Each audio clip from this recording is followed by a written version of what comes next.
Welcome back to News 3 Today. As we kick off the holiday season, it's easy to let stress and unhealthy habits take over, but there are ways that you can enjoy the season without sacrificing your health. Joining us now with more, local pediatrician Dr. Yolanda Rivera-Caudill and strategist, educator, and mindset coach Chelsea Dye. They are both co-founders of Purpose and Plants Lifestyle, a wellness educational series that focuses on positive changes in diet and mindfulness.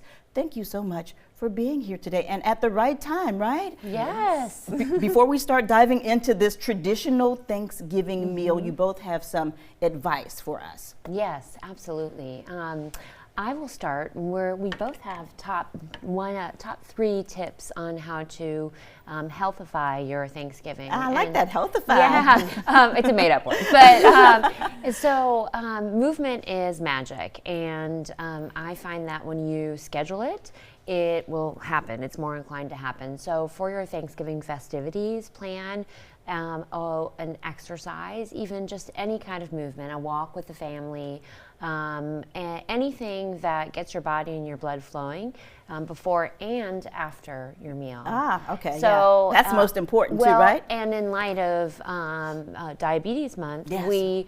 That actually helps manage your blood sugar and your blood glucose levels. So it's really healthy for you. Mm-hmm. And then that brings us to my second one, okay. Which is be a sneaky chef.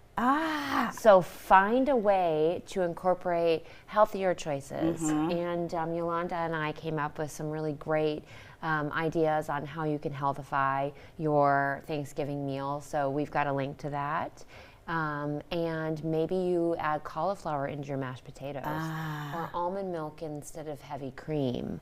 And little things make a big difference. Exactly. Yes. And do you want me to go on with number 3? No, yeah. Okay, and then my number 3 is the 80, have you heard of the 80-20 rule in general? No. So the Okinawan Society has this idea that if you eat to, and they have a history of tremendous longevity, if you eat to 80% capacity and no more, that's the recipe for health. Okay. And so wait until you're 80% full. Yeah. And that's it. Don't wait until your tummy is tight. Yeah. Okay. So Dr. Caudill, you have 3 yes. tips One, as involve well. the kids in the kitchen. I believe that it's so much that we have a workshop in my office dedicated for that. So involving the kids, you can create new traditions. The kid eventually will own the plate that they love. Mm-hmm. Like Johnny is the master of the mashed potatoes. The other thing, when they're in the dinner table, no cell phones. Keep them outside. That invites connection with the family. Yes. And it invites connection with yourself. Like when you're to the 80%.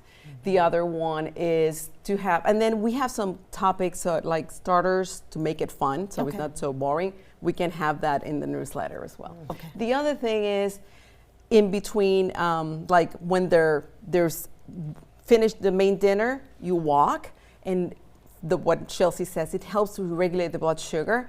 In addition, you can enjoy better the dessert, and it's time for connection. And the last one is make them part of the picking up afterward. That's good too. Can you say that part again for my children? Yes, that's very important. My adult children? Yes, everyone and then play, like a board game or something to be connected again away from the electronic devices. Great advice there. And you have some upcoming events so that the community can get involved, correct? Absolutely.